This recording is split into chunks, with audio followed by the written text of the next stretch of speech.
Okay, so this is going to be a little lab on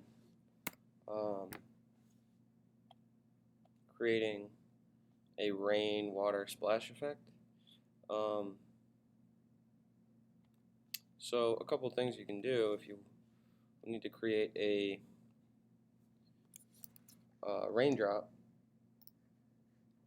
So to do that, you can use the circle tool or just draw one in. I'm just going to draw the circle using the circle tool, and then I'm just going to manipulate it into sort of looking like a raindrop.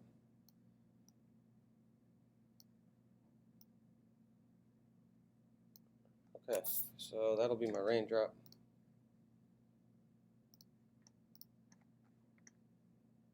And the other thing I'm going to do is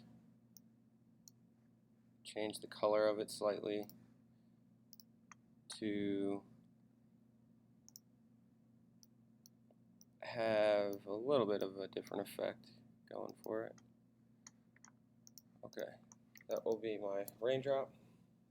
I used a radial gradient and just changed the colors around to be a light blue and a blue. And now I can convert this to a symbol.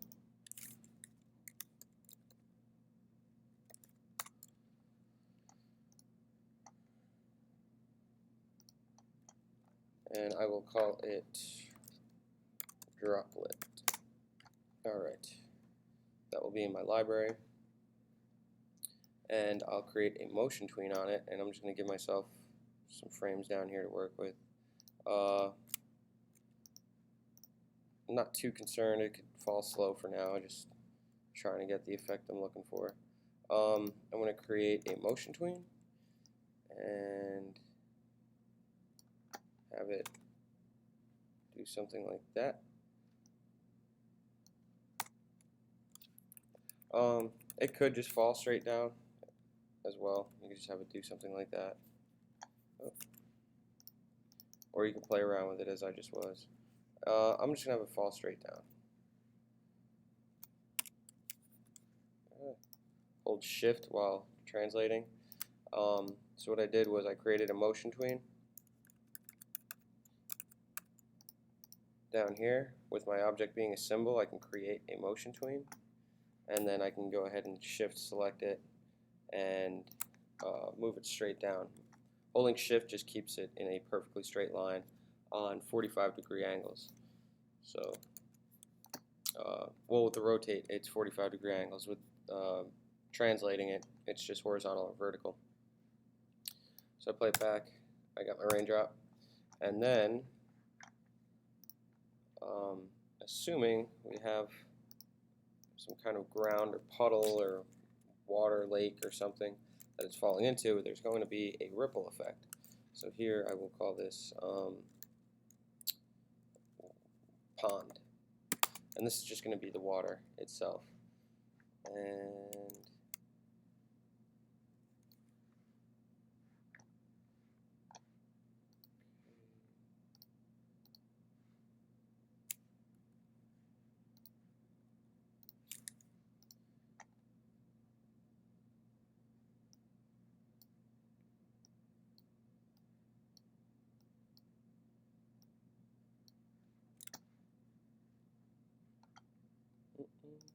just changing the color of it slightly.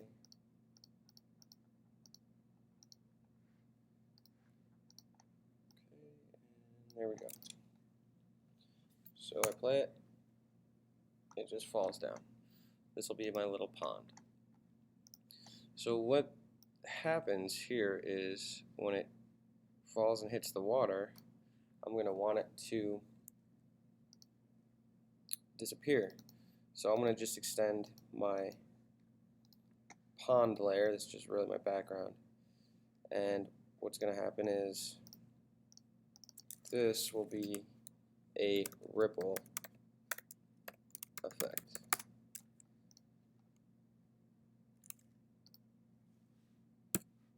And here I'm going to use my brush tool and use a dark color for it for now, just so you can see it easily. And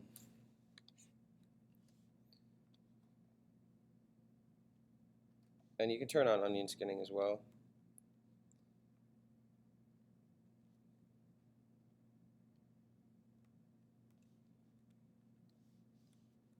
And what will happen here is, I want to be on this frame. Right here I know it's going to make contact, so I'm just going to simply draw a small little circle. And then I'm going to hit F7. And I'm going to draw it a little bit bigger. F7 and a little bit bigger. And a little bit bigger. And I'm just constantly hitting F7 to insert blank keyframe, and I'm using my onion skin tool to sort of keep track. And then here I'll just have it start to, just like the lightning, sort of fade out.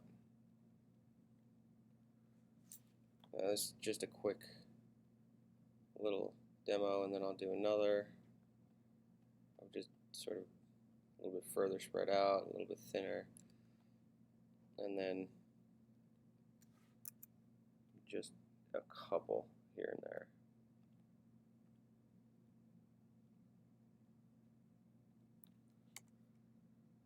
Okay, and then I need one more frame of it just to be blank. So you see what happens is you get that little ripple effect. Another thing we can do is we can actually start to add like a splash. So here,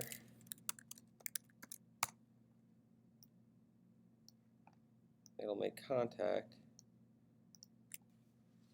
F7, and I'm just going to do this little splash effect. And it'll be something like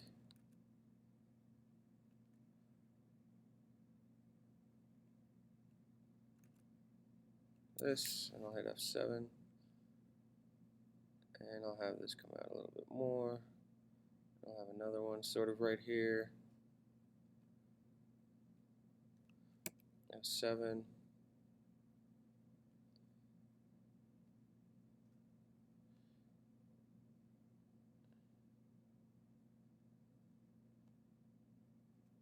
F7,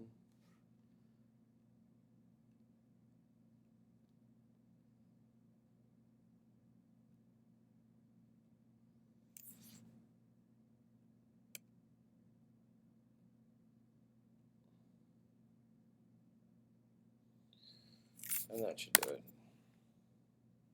Oh. And on my last frame, I need to make sure I have it blank. And you get something like that. And that's all there is to it. Now, if we're going to do this, we're going to be able to, we can sort of reuse the same thing and get a full rain effect by copying all these layers, creating a new symbol, call it rain, paste your layers, okay, so now I've got a rain effect all on one symbol, and what I can do is I can create a new layer, or it could just be a new symbol. Either way, it doesn't matter.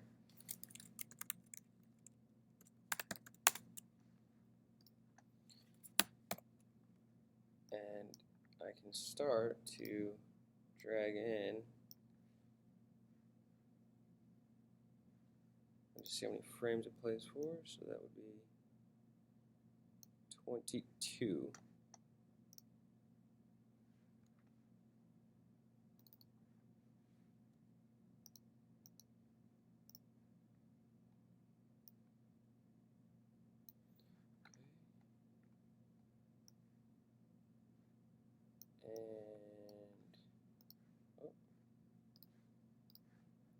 Now I will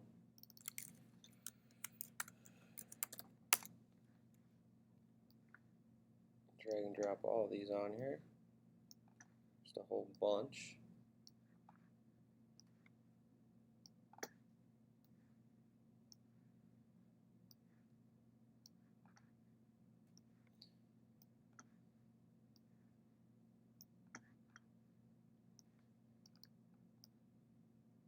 And this is just a really fast way of doing this. The one thing that you notice is that they all splash at the same time, they all fall at the same rate, and it looks really mechanical.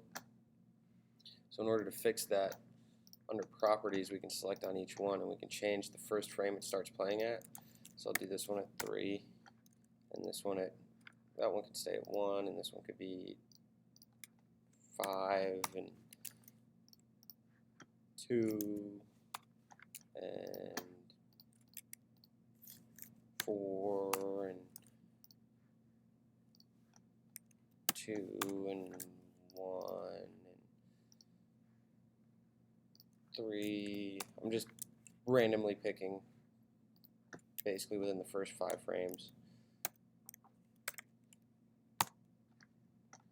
And let's see what we got so far. So you'll notice some of them start falling at different rates. I still got a couple to go.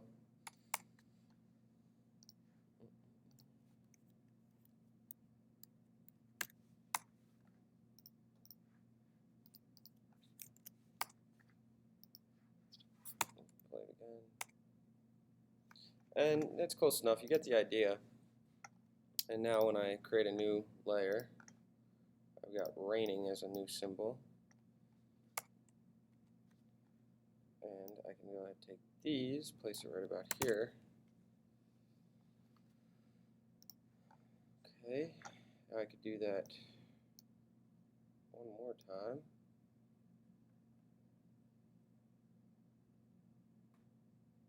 Just trying to find a decent place to put it. And maybe one more over here. It'll look a little mechanical, but okay, and now we'll give ourselves 22 frames just so we can see it loop. Okay.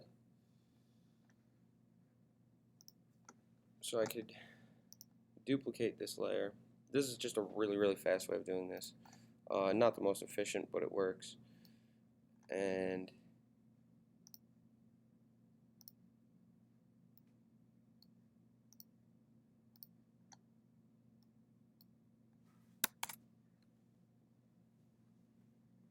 something like that. You get the idea. As you can tell, I didn't really put any time into timing these out. Another thing with rain is that you definitely want to scale different sizes. And I'm going to want my background 35.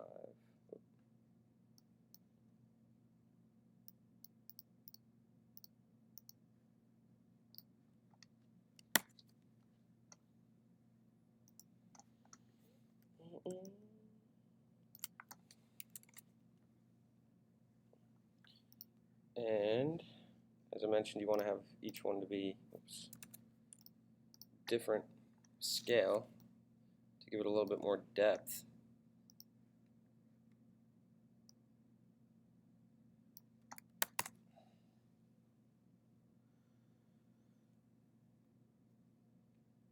And I need to fix up the timing a little bit, but it's raining pretty decently on there. Now, if I really wanted to and put the time in, it could make it look like not so mechanical, but I would have to go in and also adjust all these timing on these frames. Another good way is to just create one droplet, or just create a couple that all fall sort of at different rates, and then just vary out your different types of droplets. So maybe you have like 3 rain droplets, or 4 or 5 that all fall at different rates, and then you can just go ahead and have those come in. If you want to get that ripple effect, that's a great way to do it too as well. if you're going for that. But yeah, anyway, little tutorial on Rain. Hope you enjoyed.